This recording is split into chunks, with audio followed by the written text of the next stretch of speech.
сум Катерина Русовска, доаѓам од Институтот за биологија при Природно-математичкиот факултет при УКИМ. Почитувани присутни, прво сакам да се заблагодарам за поканата и можноста за учество во јавната расправа по нацрт концепцијата за основното образование, иако сметам дека требаше да бидеме информирани порано, а не само 2 дена за незината реализација, како и за направените промени во меѓувреме. Поради ограниченото време ќе се задржам само на одредени делови од концепцијата. Прво за начинот на незиното представување. Прво во форма на видеозапис, а потоа со 2 верзии, во кои има разлика во предметите, укажува на несериозност. Многу клучни работи се недоволно дефинирани, а недостасуваат и значајни информации, со обид дел од нив да бидат презентирани и денес, вклучувајќи ги промените, за што ќе говорам малку подоцна. Концепцијата е представена од некомплетна работна група. Зборуваме за концепција за основно образование изработена од педагози и психолози, секоја почет кон нив, што постојано се потенцира како исправно, бидејќи треба да се темели на воспитните елементи. Но со оглед на тоа дека е образование, неминовно е во поставувањето на темелите на концепцијата да бидат вклучени универзитетски професори и стручни лица од сите предмети кои се изучуваат во основното образование, бидејќи точно е дека основното училиште е воспитно-образовна институција, но неговата примарна цел е образование, додека воспитниот процес е продолжување на домашното воспитување, кое во овие установи треба да се надградува. Значи, во основното образование примарниот дел е стекнување нови знаења, кои се изведува од страна на стручни наставници по соодветни предмети со кои учениците имаат секојдневен непосреден контакт. Поради тоа сметам дека универзитетските професори кои ги обучуваат идните наставни кадри во никој случај не смеат да бидат изоставени во работна група при воведување на какви било реформи, и тоа од нејзин почеток, а не само од моментот на изработка на наставните програми, како што беше наведено во дел од изјавите од работната група. Дополнително, дури денес за прв пат после неколку месеци е представен комплетно работниот тим на концепцијата, што исто така е некоректно. Затоа повеќе зборував на дебатата организирана од факултетското студентско собрание, на која беа поканети представници од работната група, но ниту еден од нив не дојде, а како нивна замена беа советници од Бирото за развој на образованието, кои воопшто не се вклучени во изработката на концепцијата.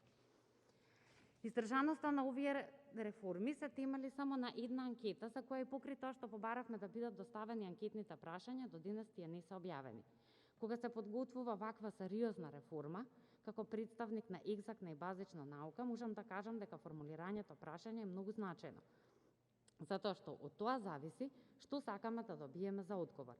Дали е важно само потребата од реформа или нејзиниот квалитет. Па во таа насока, дали анкетата, ако се спроведеше по објавување на концепцијата, сметате дека ќе се добијат истите резултати. Пред малку споменав квалитет на реформата, па ме интересира како ја предвидувате нејзината успешност, односно врз основа на што се темелат сите изјави дека ова ќе бидат успешни реформи. Истото е изнесувано и за претходните промени во основното образование, за сега да се дојдат до сознание дека тие не биле успешни. Значи, која е подкрепата на загарантираниот успех на оваа инстанта форма, освен што верувате во нејзиниот успех и, како што слушнавме денеска, дека оваа концепција ветува. Со ова ќе се надоврзам на прекраткиот временски период за кој се планира спроведувањето на новата концепција.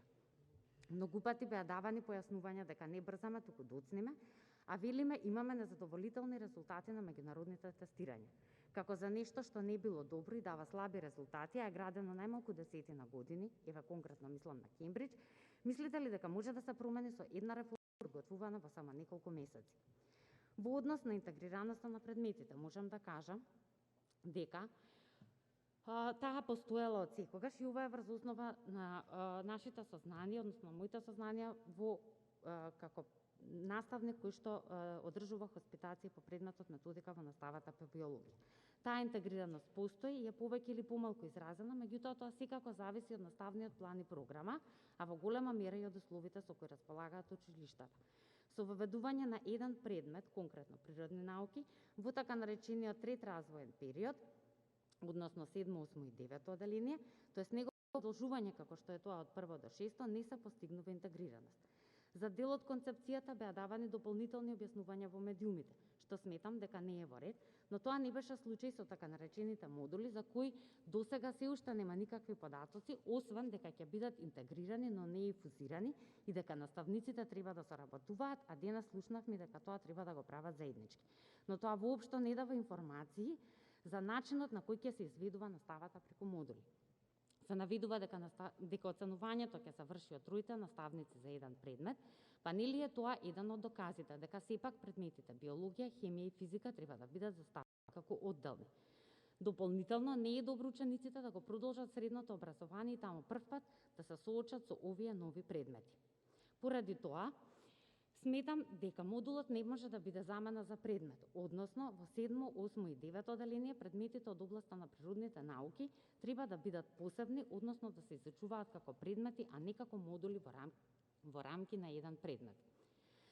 Сега ќе се надоврзам на оценувањето, за кое исто така во пишаната форма на концепцијата не се дадени информации. Пред се мислам на предвидените модули во рамки на предметот природни науки, за којот пред неколку дена излезе информација во медиумите дека ќе биде и описно и како додаток на свидетелство.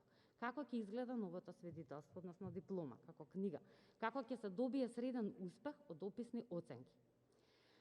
Во однос на изборните предмети, каков е тој концепт во кој се предлагаат изборни предмети кои ќе бидат различни во секој училиште, а при тоа основното образование е задолжително. За терминот изборни предмети всушност стојат секциите кои сега постојат, а новиот концепт ги воведува како задолжителни предмети, но различни во секое училиште. Каков хаос, а дополнително хаосот се зголемува со нивната реализација, не само во временска смисла и број на ученици, туку предлогот даден во новата концепција во кој се нуди можност тоа да го прават и лица кои не се стручни за одреден предмет, туку тоа е нивно хоби. Хоби е хоби, за хоби не се добива факултетска диплома, а за да се биде наставник, секако дека е потребно факултетско образование. Истото се однесува и на споменатите обуки денес. Огромна реформа да се спроведе со обуки. Каков апсурд.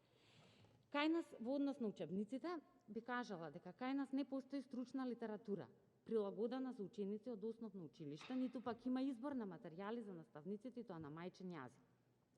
Ваков диапазон на литература нема шанси да се подготви за неколку месеци, а литературата е основа за образованието. Формалното образование не може да се темели на медиумски текстови, популарни сајтови и слично. Особено не денес, кога има премногу избор, па е потребно не само знаење, туку и големо искуство за да може да се направи добра селекција. Токму затоа постојат учебници и книги. Поискусните наставници полесно ќе се снајдат во изборот, но што е со наставниците кои имаат помалку години работно искуство или со наставниците почетници? Како потврда за успехот на една реформа, треба да биде спроведување на пилот проект во неколку училишта. Например, 10 од различни средини со различен број ученици и слично. Зошто новата концепција не предвидува вакво нешто?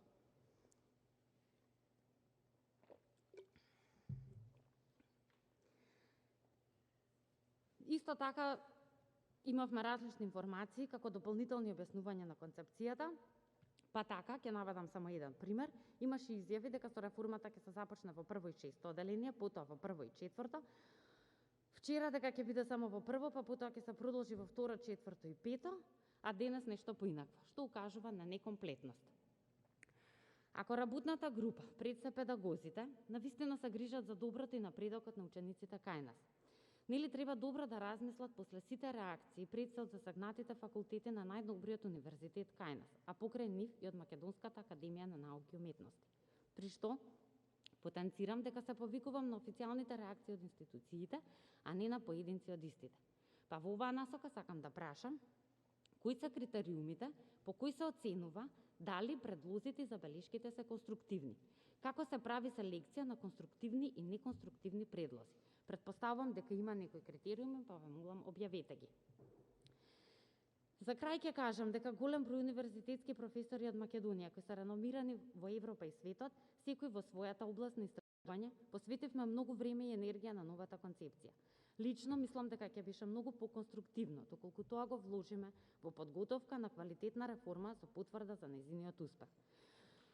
Посакувам да доживеам политичари во оваа држава кои ќе ги ценат експертите кај нас, кои постојат и покрај мизерните услови за работа кои имаме, како што тоа го прават нивните колеги од странство, со неколку вековна универзитетска традиција, Со тоа ќе можеме да дадеме придонес во поставувањето темели на квалитетни реформи, а не во нивно преправање. Благодарам.